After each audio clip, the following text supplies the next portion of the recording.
We are going to covering provisioning methods, and in this video we are going to see about server OS machine method.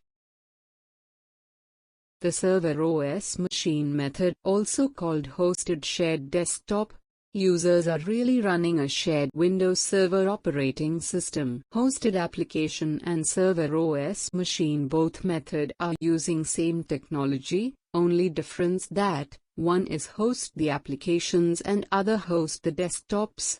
Server OS machine similar benefits as hosted application method.